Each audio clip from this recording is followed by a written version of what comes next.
Hello students, आज की इस वीडियो में हम पिछली वीडियो का टॉपिक ही कंटिन्यू कर रहे हैं। आज हम पढ़ने वाले हैं एप्लीकेशंस ऑफ डायमेंशनल एनालिसिस। एक एप्लीकेशन हम पिछली वीडियो में पढ़ चुके हैं। आज हम इसकी दूसरी एप्लीकेशन डिस्कस करेंगे जिसका नाम है to convert one system of units into another.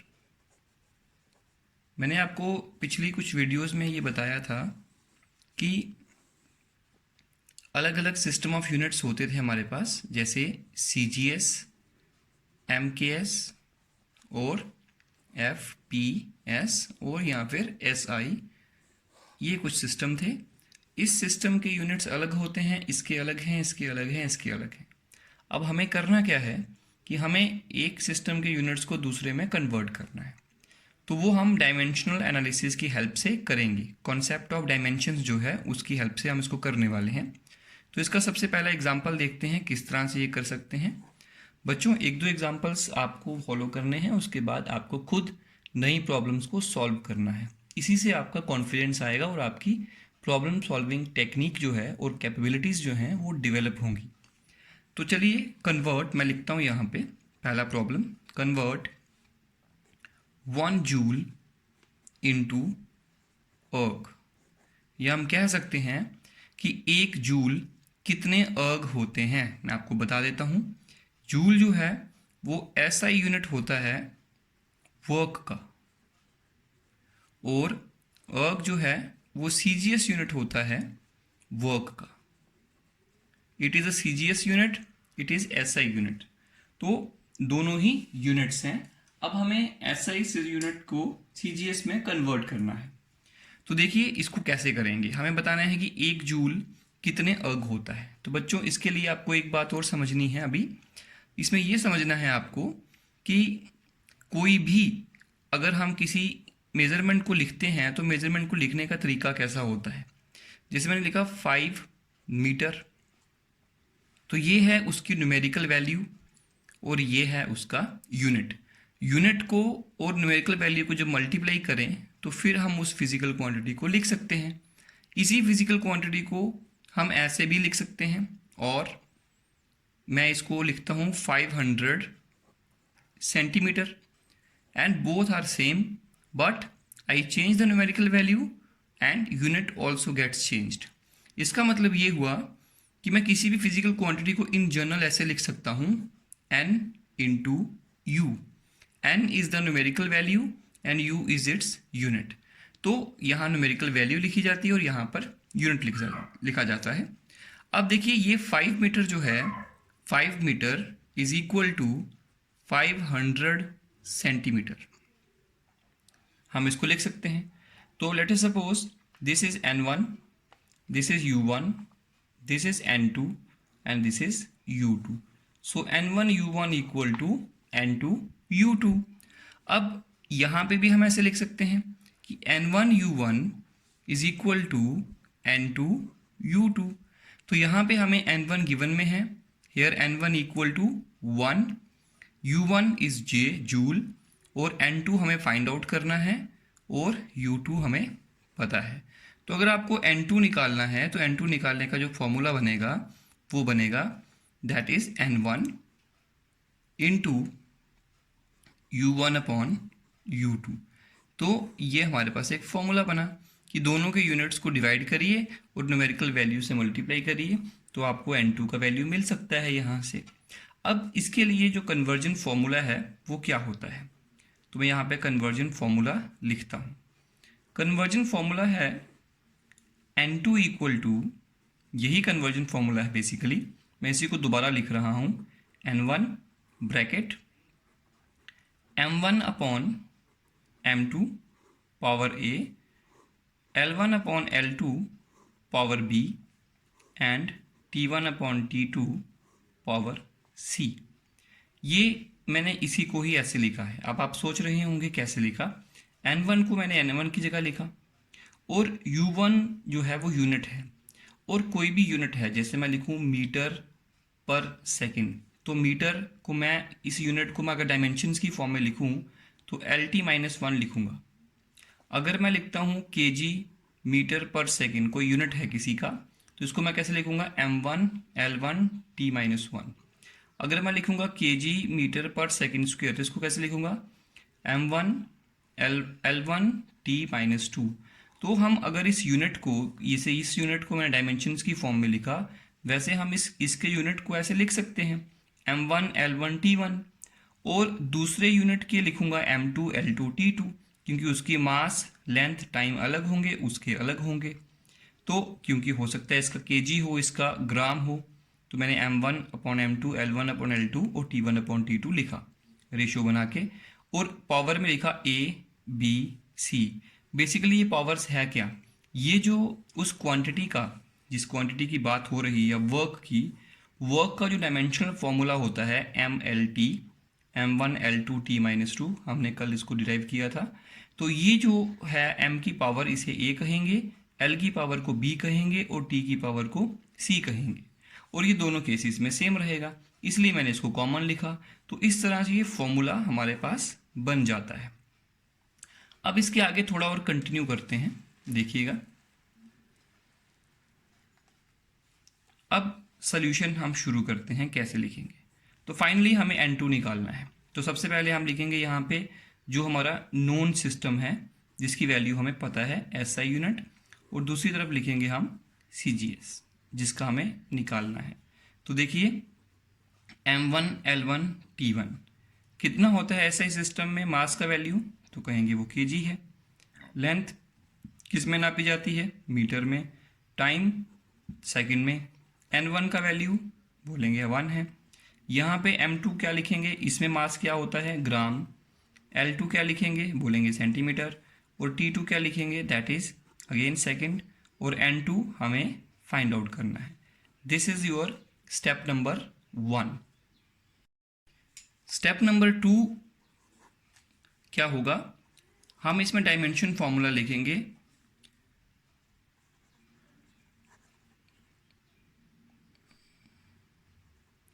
Of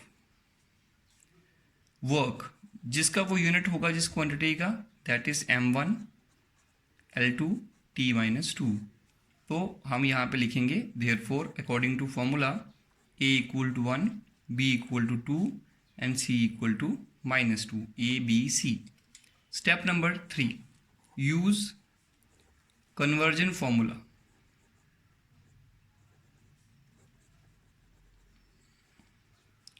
यहाँ पे n2 का वैल्यू हमें कैलकुलेट करना था, that is equal to n1 m1 upon m2 power a, l1 upon l2 power b and t1 upon t2 power c।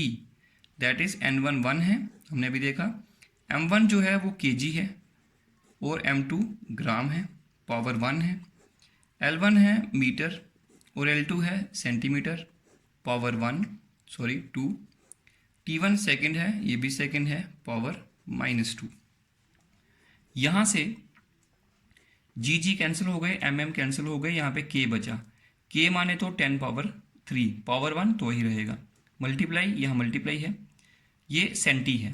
1 upon 10 power -2 इसका value होता है, और इसका स्क्वायर लिखना है, इंटू 1 का पावर, ये दोनों कैंसिल हो गए, -2 लिखा।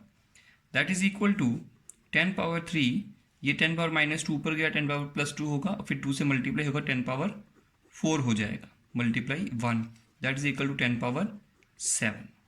तो हेंस इसी तरह से हम इसको लिख सकते हैं, हेंस 1 जूल, मतलब ये हमारे पास क्या निकला, n2।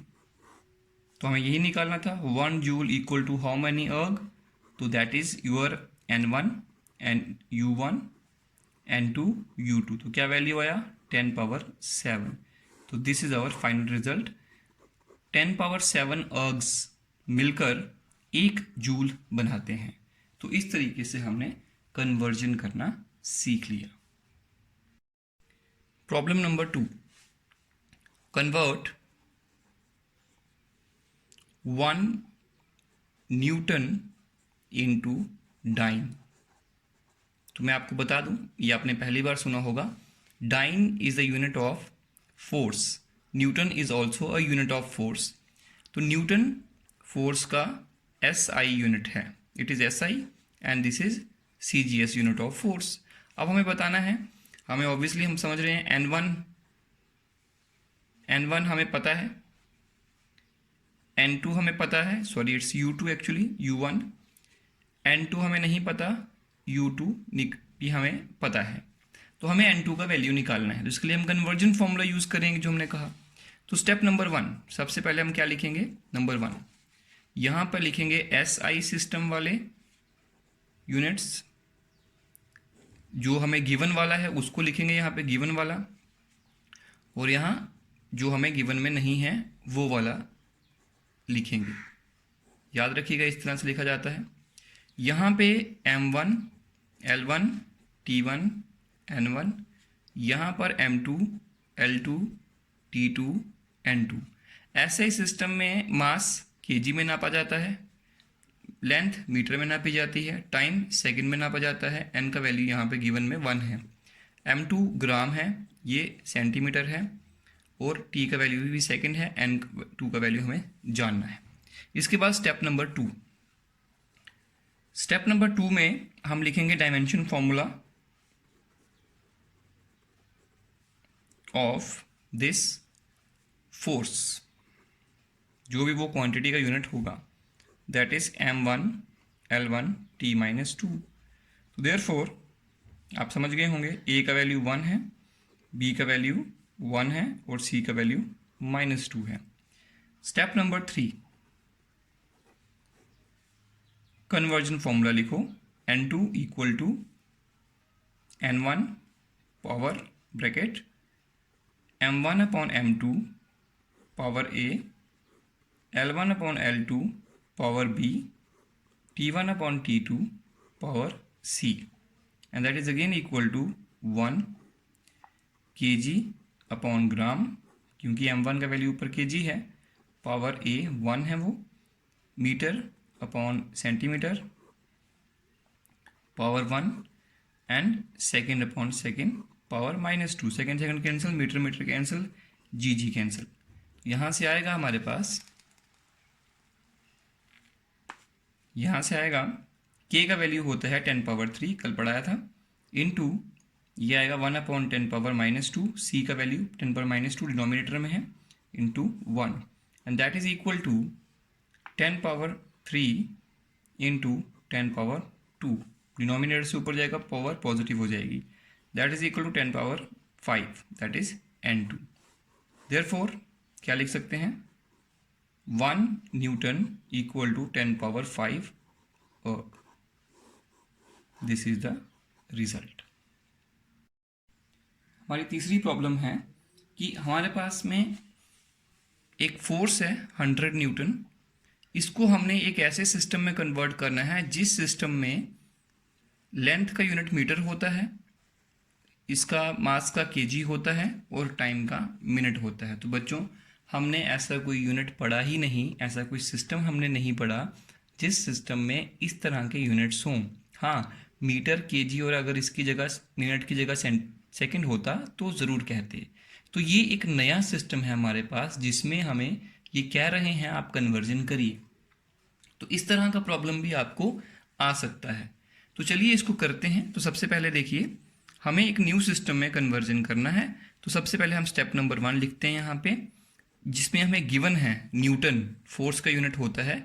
ये कौन सा यूनिट होता है, तो हम कहेंगे ये SI यूनिट है। तो मैं SI सिस्टम का लिखूंगा यहाँ पे। मैंने कहा था आपको जो नोन है वो पहले लिखो, उसके बाद यहाँ आप उसका नाम दे दो न्यू सिस्टम, क्योंकि हमारे जो यूनिट्स हैं वो किसी भी अपने नोन सिस्टम से मैच नहीं कर रहे थे, इसलिए हमने उसको एज्यूम कर लिया न्यू सिस्टम। उस न्यू सिस्टम में अगर हम कहें कि 100 न्यूटन फोर्स हम SI सिस्टम में ऐसे लिखते हैं, तो उस न्यू सिस्टम के अकॉर्डिंग 100 न्यूटन को कितना लिखेंगे। तो देखिए यहाँ पे M1 का वैल्यू kg होना चाहिए, L1 का वैल्यू मीटर होना चाहिए, और T1 का वैल्यू सेकंड होना चाहिए, N1 का वैल्यू इस बार 100 है। देखिए 100 है। न्यू सिस्टम में M2, L2, T2 और N2 ये हमें फाइंड आउट करना है। यहाँ पर ये मास kg का है, और यहाँ पे मीटर है गिवन में है, और यहाँ पे मिनट है, सेकंड नहीं मिनट है। अब स्टेप नंबर 2 आप जानते हैं क्या होगा, हमें डायमेंशनल फॉर्मूला किसका लिखना है, फोर्स का। तो फोर्स का डायमेंशनल फॉर्मूला होता है m1l1t-2, that is a equal to 1, b equal to 1, c equal to -2।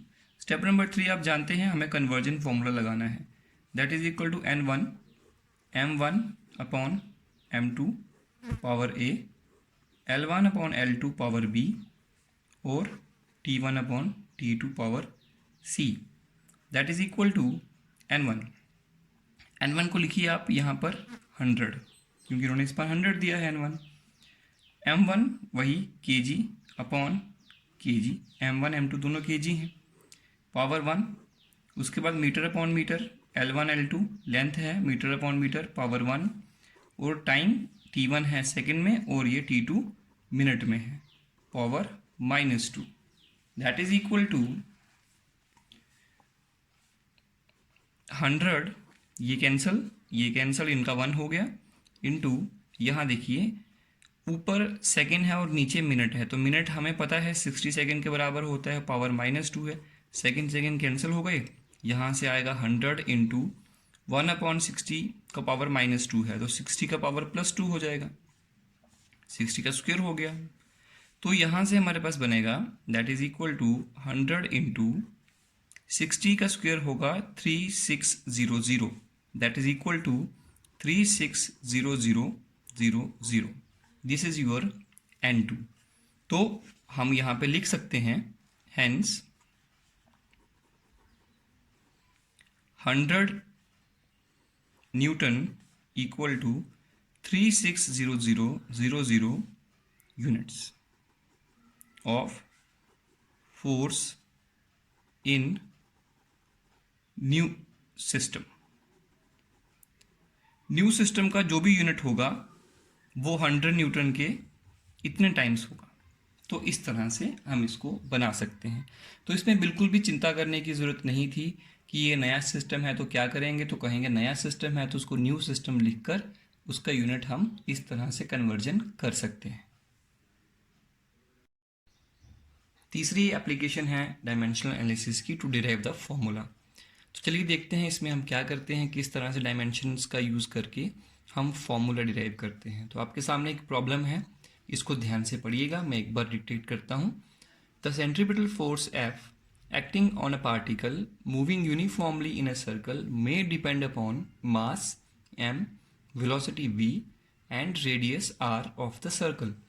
Derive the formula for F using the method of dimensions. Dimensions का मेथड अप्लाई करके हमें सेंट्रीपिटल फोर्स के लिए एक फॉर्मूला डिराइव करना है। तो चलिए देखते हैं सिचुएशन क्या है हमारे पास। बच्चों, किसी भी न्यूमेरिकल को करने से पहले हमें उसको समझना और उसकी डायग्राम बनाना बहुत ज़रूरी होता है, तभी उसका सलूशन हम सही से बना सकते हैं। तो मैं आपको बताता हूँ। एक पार्टिकल है जो सर्कुलर मोशन एग्जीक्यूट कर रहा है, इस तरह से सर्कुलर पाथ पे रोटेट कर रहा है, और ये सेंटर है उस सर्कल का। यहाँ से उसका रेडियस है वो r है। यहाँ एक पार्टिकल है, ये इस तरह से गोल गोल घूमेगा, और किसी भी पार्टिकल को घुमाने के लिए एक सेंट्रीपिटल फोर्स लगती है जो हमेशा सेंटर की तरफ लगती है। आपने बहुत बार देखा होगा, किया भी होगा, कि आपने एक रस्सी के साथ पत्थर बांधकर उसको गोल गोल घुमाया होगा अपने हाथ से। वहाँ जो पत्थर है वो रस्सी से बंधे होने के कारण गोल गोल घूमता है। अगर रस्सी टूट जाए तो वो सर्कुलर मोशन एग्जीक्यूट नहीं करता। इसका मतलब ये हुआ कि सिर्फ और सिर्फ उस रोप के अंदर जो स्ट्रेचिंग हुई है, जो टेंशन क्रिएट हुई है, जो फोर्स लगी है रस्सी के थ्रू, उसी के कारण वो सर्कुलर मोशन एग्जीक्यूट कर रहा है। जैसे ही वो रस्सी टूट जाती है वो फोर्स ख़त्म हो जाती है और पत्थर सर्कुलर मोशन से बाहर निकल जाता है।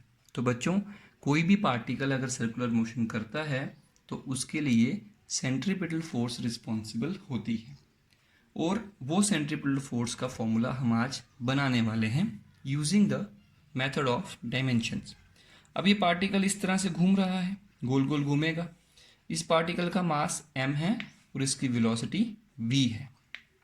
ये वेक्टर लिखा मैंने, आपको घबराने की जरूरत अभी नहीं है।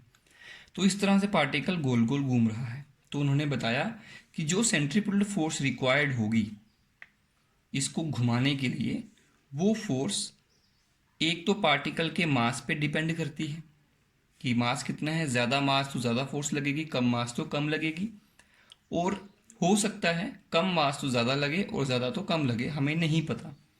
और दूसरी बात, वो उस सर्कुलर मोशन के रेडियस पे डिपेंड करती है, सर्कुलर पाथ के। और तीसरा, वो फोर्स वेलोसिटी पे भी डिपेंड करती है। अब डिपेंडेंसी ये कैसी है हमें नहीं पता है। हमें ये नहीं पता कि ये डायरेक्टली प्रोपोर्शनल है, इन्वर्सली है, स्क्वायर के प्रोपोर्शनल है, ये हमें नहीं पता। तो क्यों ना लेट कर लें कि पावर ए, पावर बी और पावर सी के प्रोपोर्शनल है। अब जब ए बी सी का वैल्यू हमें पता लगेगा, उसके बाद हम इसको सॉल्व कर पाएंगे। तो चलिए इसको हम तीनों फॉर्मूला को मिला लेते हैं। ऐसा आपने बहुत बार पहले भी किया है, m power a, r power v and v power c।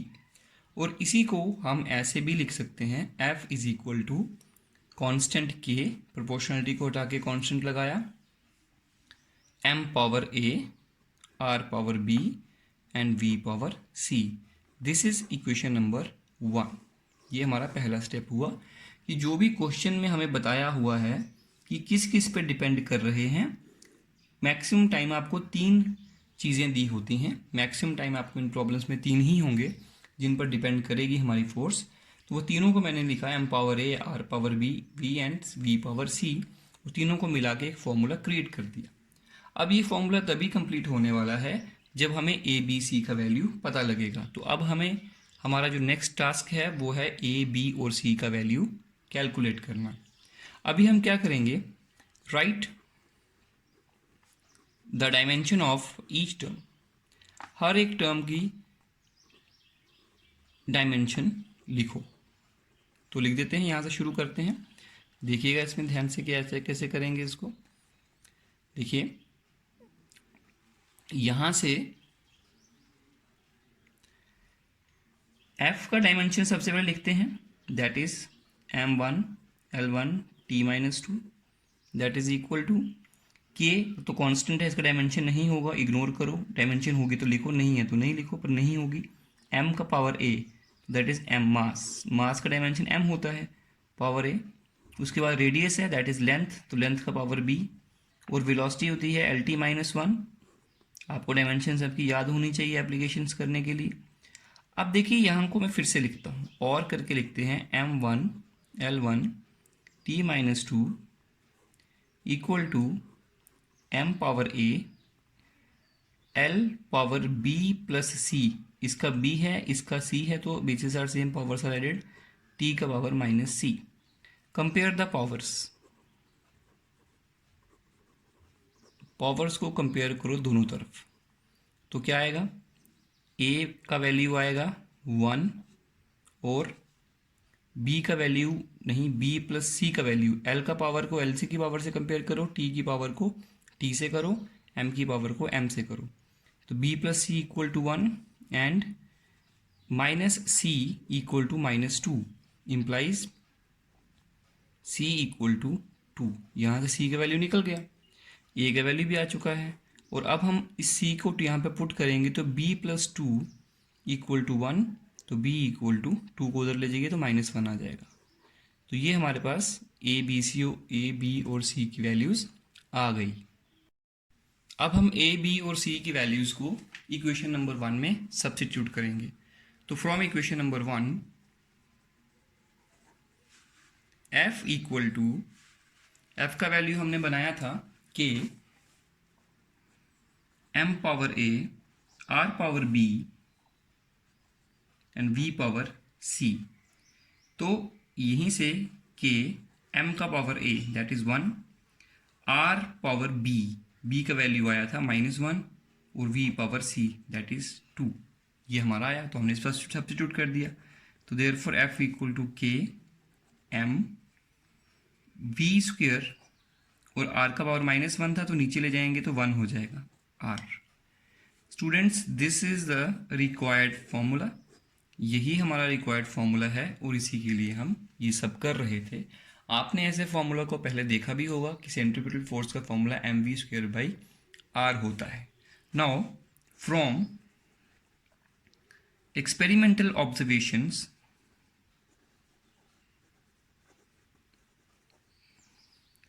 the value of k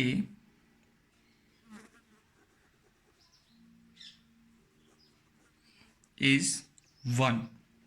हमने एक्सपेरिमेंटली ये ऑब्जर्व किया कि k का वैल्यू एक्चुअली यहाँ पे 1 होता है. तो hence f equal to mv²/r. तो आप एक बात ज़रूर समझ गए होंगे कि हमें k का वैल्यू कैसे पता लगा. मैंने तो कह दिया 1 है, पर हर बार कोई नया फॉर्मूला आपके पास आएगा तो आप कैसे आइडिया लगाओगे. तो मैं आपको ये बता देता हूँ कि ये जो मेथड है डायमेंशंस का, इस मेथड की हेल्प से हम कॉन्स्टेंट्स की वैल्यू को नहीं बता सकते हैं.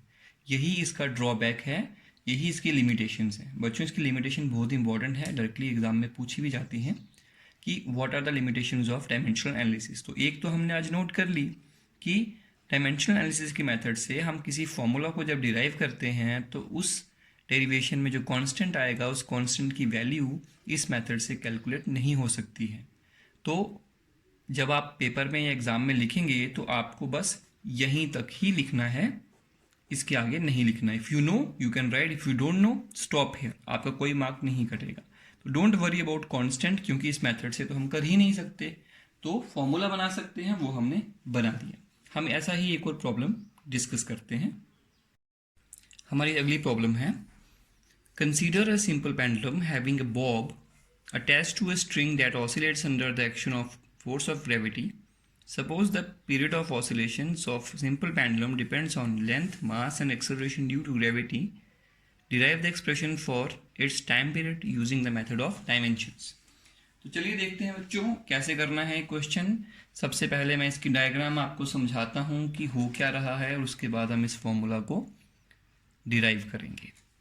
तो देखिए, सबसे पहला हमारे पास में एक सिंपल पेंडुलम है. इस तरह से वो सस्पेंडेड है एक स्ट्रिंग के साथ, और नीचे एक बॉब लगा हुआ है. ये पॉइंट साइज़ का होता है. इसका मास इन्होंने दिया है m और इसकी लेंथ दी है स्ट्रिंग की l. और ये पेंडुलम कुछ इस तरह से ऑसिलेट करेगा, इस तरह से इधर को ऑसिलेट करेगा like this. You know this all things. तो यहाँ से ऐसे होगा. अब ये ऑसिलेट कर रहा है. अब हम इसमें बता रहे हैं कि इसकी जो ऑसिलेशंस का टाइम पीरियड है, ऑसिलेशंस के टाइम पीरियड का मतलब हो गया कि एक ऑसिलेशन को करने के लिए कितना टाइम ले रहा है. ये time required to complete one oscillation. One oscillation का मतलब होता है कि अगर इसने यहाँ से स्टार्ट किया तो पूरा चक्कर लगा के जब यहाँ पे वापस आएगा, दिस इज़ वन ऑसिलेशन. ये गया और ये वापस आया, वन ऑसिलेशन हुई. एक ऑसिलेशन में जितना भी टाइम ये लेगा उस टाइम को इसका टाइम पीरियड कहते हैं और डिनोट करते हैं कैपिटल टी से. तो लेट करते हैं, इन्होंने क्वेश्चन में दिया हुआ है कि टाइम पीरियड जो है एक तो वो डिपेंड करता है लेंथ पे, लेंथ ऑफ द पेंडुलम. इस वायर का, स्ट्रिंग का लेंथ पे डिपेंड करता है. तो हमें नहीं पता कितनी पावर पे करता है, तो लेट कर लेते हैं ए पावर पे करता है. दूसरा हम ये लेट करेंगे कि जो टाइम है वो इन्होंने क्वेश्चन में दिया हुआ है, मास पे डिपेंड करता है, पावर कितनी है हमें नहीं पता, बी लिख लेते हैं. और तीसरा इन्होंने बताया है acceleration due to gravity small G होता है, उसकी पावर सी पे डिपेंड करता है. जब आप इन तीनों को लिखेंगे तो ये बनेगा T equal to L power A, M power B and G power C. और you can write like this also. यहाँ पे प्रोपोर्शनलिटी का साइन आएगा और इसको हटाने पर यहाँ पे कांस्टेंट लगेगा, L power A, M power B और G power C. This is equation number 1, जैसे हमने पिछली प्रॉब्लम में किया, सेम टू सेम है. इसके बाद अगला स्टेप हमारा क्या होगा?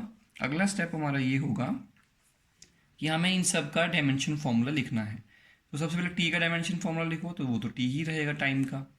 दैट इज आगे के है कांस्टेंट, इसका कोई डायमेंशन नहीं होगा. लेंथ का एल होता है तो एल का पावर ए, मास का m होगा डायमेंशन तो b, और acceleration due to gravity. Acceleration due to gravity, acceleration ही तो होती है, ग्रेविटी की वजह से है एक्सेलरेशन ड्यू टू ग्रेविटी. तो जो एक्सेलरेशन का डायमेंशन होगा वही इसका होगा, L1t-2, L2t, L t-2 होता है इसका एक्सेलरेशन का, पावर c. अब क्या करेंगे, फिर से लिखते हैं इसको एक बार, यहाँ पे लिखा t, और मैं थोड़ा सा आपको समझाने के लिए यहाँ पे फिर से लिखता हूँ। यहाँ लिखते हैं m का पावर 0, l का पावर 0, t का पावर 1। ऑब्वियसली m तो l तो है नहीं है, तो मैंने इसे पावर 0 करके लिख दिया। l का पावर a है और यहाँ l का पावर c है, तो l का पावर a प्लस c हो गया, और m का पावर b है और t का पावर -2c है। अब क्या करेंगे, पावर्स को कंपेयर करेंगे। अब हम इसमें पावर्स को कंपेयर करते हैं, तो देखिए m की पावर को m से कंपेयर करो तो b का वैल्यू यहाँ पर 0 आएगा, तो मैं b का वैल्यू यहाँ पे 0 लिख देता हूँ, हो गया। उसके बाद यहाँ से t का वैल्यू देखो तो -2c है t का पावर, और यहाँ पर t का पावर 1 है तो 1 आएगा, और यहीं से अगर आप c का वैल्यू निकालो तो -1/2 हो जाएगा। चलिए ये भी हो गया। l का पावर है a प्लस c को यहाँ के l की पावर के बराबर लिखो तो 0 आएगा। तो c का वैल्यू कितना है, यहाँ पे c का वैल्यू है -1/2, तो लिख दो इसकी जगह, 0 आएगा, तो a = 1/2 हो जाएगा। इसके आगे हम और चलते हैं। अब put these values in equation number 1। तो from equation number 1 t = constant l का पावर a, तो l का पावर कितना है a का वैल्यू कितना है 1/2 इंटू, उसके बाद है m का पावर है b, तो b का वैल्यू कितना है यहाँ पे 0, तो 0 लिखा, और उसके बाद g का पावर c है -1/2, तो मैंने लिख दिया। यहीं से हम इसको दोबारा भी बना के लिख सकते हैं, t = k, m का पावर 0 तो 1 हो गया, यहाँ लिखेंगे l का पावर 1/2 और डिवाइड में लिखेंगे g का पावर भी 1/2, माइनस था नीचे गया प्लस हो गया। इसके आगे यहाँ से हम इधर को आते हैं आगे की तरफ, यहाँ से हम थोड़ा सा और आगे बढ़ देंगे, देखेंगे कैसे करेंगे इसको। t = k, अब आप जानते हैं कि रूट को मैं यहाँ बता देता हूँ आपको, √2 हो तो हम ऐसे लिख सकते हैं 2 का पावर 1/2, रूट का मतलब पावर 1/2 होता है, तो यहाँ पे पावर 1/2 था, तो मैं यहाँ लिख देता हूँ √L/√G, और you can write like this also k √L/G। This is the required formula for time period. देखो बच्चों, टाइम पीरियड किस पे डिपेंड कर रहा है, लेंथ पे और एक्सेलरेशन ड्यू टू ग्रेविटी पे। जी तो कांस्टेंट रहता है, time period is proportional to √L, मतलब L को बढ़ाने से, लेंथ को बढ़ाने से इस पेंडुलम का टाइम पीरियड बढ़ेगा। दूसरी बात, वी नो, हम जानते हैं, अदरवाइज हमें नहीं पता लगता, k का वैल्यू होता है 2π, तो इसलिए मैं यहाँ पे लिख सकता हूँ t = 2π√L/G। Otherwise, if you don't know the value of k, stop here.